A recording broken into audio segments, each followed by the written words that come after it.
So I welcome back.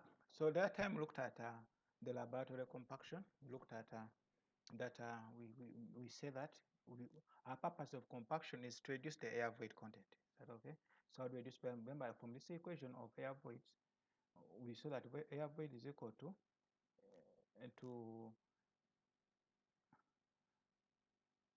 to void ratio times the density of solids into 1 minus S, if you recall. Is that okay? So, and we say that if you want to reduce on air voids, we want to reduce, we increase the degree of saturation to a minimum. So air void, zero air void means the degree of saturation is equal to 100%,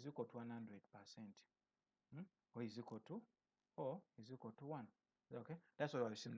So our purpose is to achieve the maximum density, and the maximum density is getting rid of the air voids within what? Within the soil material. So you have seen now the lab we can now use every compaction, plotter compaction, every compaction, or we can use light compaction. Light compaction, we're able to see that we use about a 2.54 kilogram rama, compacting in 3 layers, each layer receiving 25 what? 25 blows. Every compaction, we said that we use a 4.5, I think 4.54 kilograms rama, and we divide the layers into 5 layers, and you give each layer 5 compactions. Remember I said if we reduce the lift, we increase the compaction effort. Is that okay? So now and we say that from the lab we get our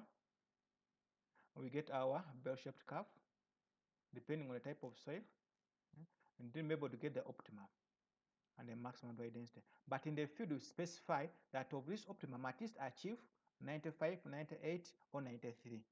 Is that okay? Percent of the optimum. So now after achieving that, then we go to the field to compact in lifts, and basing on the number of runs of the machine we have. So you can say that we can have the different this label is the comparison of field compaction for various soil types.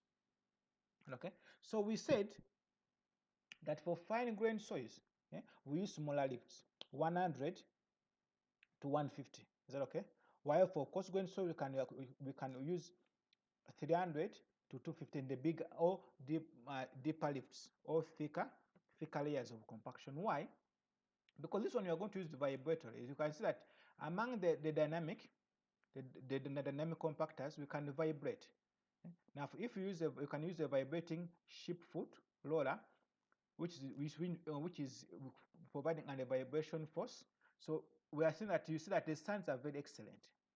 You can for sands that's why it's good to grade soil, and you can get a material. You can tell the material if it is a gravel, sand, silt, or clay by gradation, by classifying it. Is that okay? That's why the classification is very, very important, by classifying it.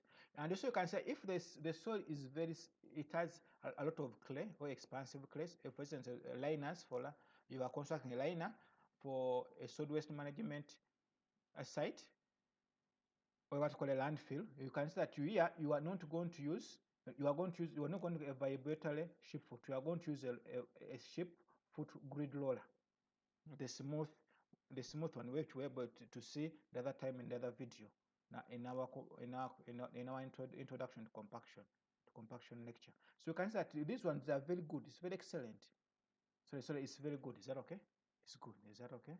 It's good for such. So is that okay? And for silt, you see that you can use what you call a scraper, a rubber tired roller, or you can use a loader grid roller. It's excellent for now, for basing on the type of material you have, the grading of a soil, you can decide the lift, and also be able to choose the a compacting equipment. Okay, a compacting equipment. So the soil mass is compacted in layers called lifts. Then the lift thickness rarely exceed 300. And this normally it only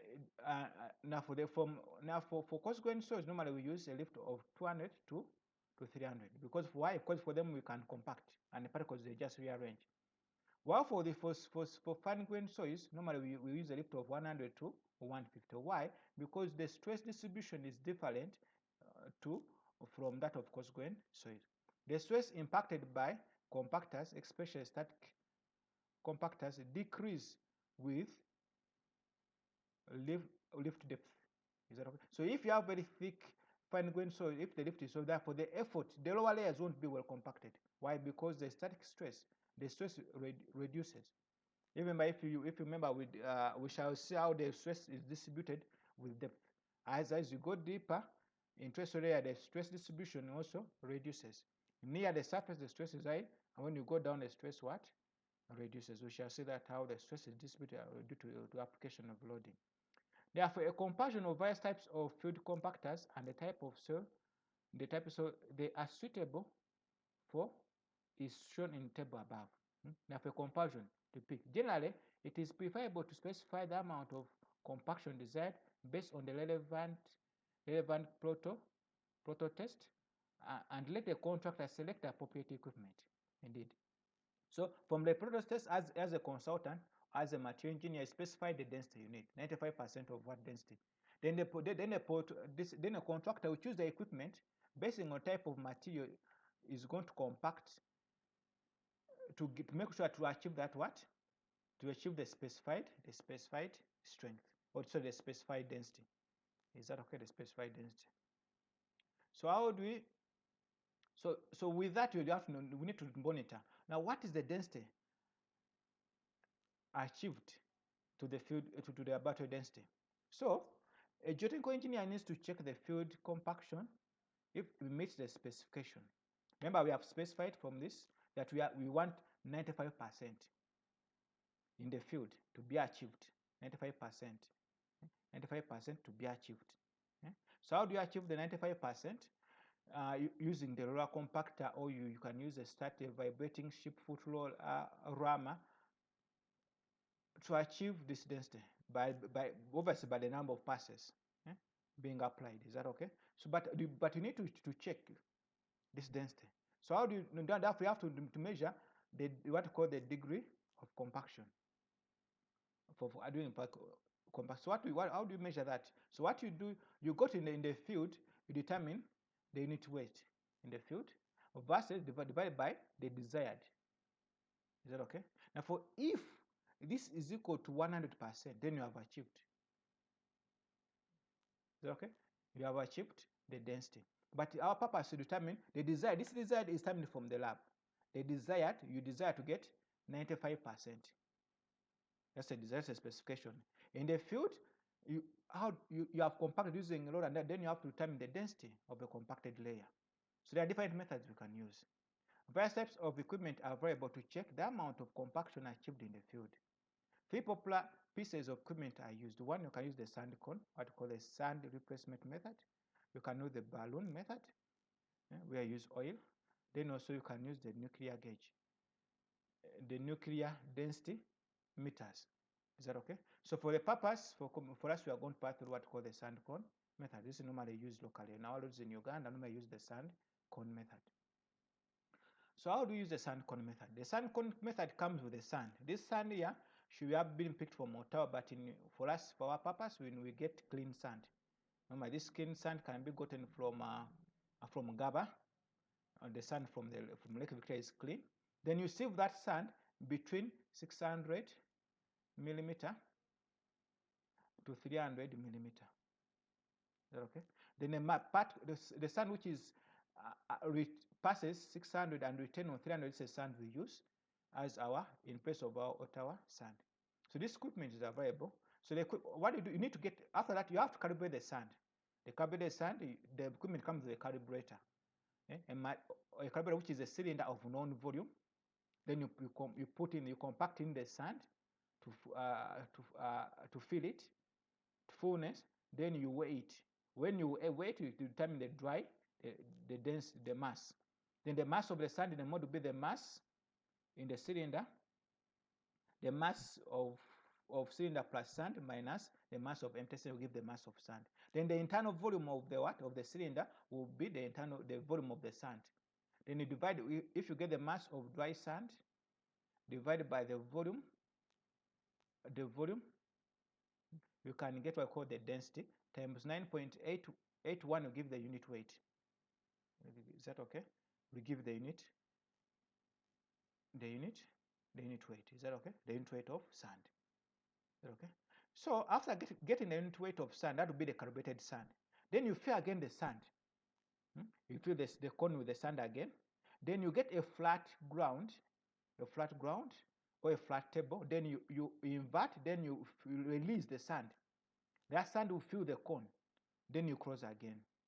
Then you measure. At first, when you fill the sand, this apparatus with sand, you weight. You get maybe M1, mass 1, which is it here. You get mass 1. Is that okay? Then after releasing the sand and you subtract, after using the sand in the cone and you have rocked the valve, the way again, then you get the mass which is remaining after using the sand to fill the cone. Then when you separate the two, you get the mass which fill the cone. That will be the mass, which is very important. You need to know to calibrate your cone also. So that will determine what is the weight of a mass which can fill this cone. Then after that, you fill the cylinder again. Okay? After filling the cylinder again, then you go to the field. You determine what to call. That will be weight 1. Weight 1 will be fill the jar with standard sand of known density, which you have already determined, and determine the weight of the sand cone apparatus with the jar filled with sand. Is that okay? Will be our W1. Is that okay? Then after that, you go to the field. You have already determined our W2. The mass determine the weight of sand to fill the cone. You have already determined that. Is that okay? By powering on the level ground, you release, then you'll be able to determine. We have already explained how to do that. Is that okay? Then after that, yes, you go to the field. You go to the field with a tray, this tray which has a hole. Then this tray, you excavate, you put this tray on the level ground, which you want to determine the layer which you have already compacted. Then you excavate using, if you can use a big pen, the depth of this hole should be as deep as the big pen, or you can be the thickness of the layer. You excavate through the thickness of the layer. You pick out this material. Is that okay? But get it by the circumference of that tray, the hole in the tray. You pick out the layer. Is that okay? When that soil is picked out, it should be put in a polythene, bag, so that you don't lose the moisture content. After scooping this soil and you are putting in a polythene, you tie it very well so that you don't lose the moisture content. Is that okay? Then you bring this apparatus, then you put it onto the hole, you release. Therefore, the sand will go through the cone and to fill this hole, and some sand also fill this cone. When this stops moving, then you cross. Is that okay? Then you go. So you have excavated the mass of soil, and then we've gotten the weight W3 from there. Then also you have determined the weight of the sand which has remained after filling the hole and filling the cone. You have rocked. Then you determine the mass of the sand which remains in the cylinder.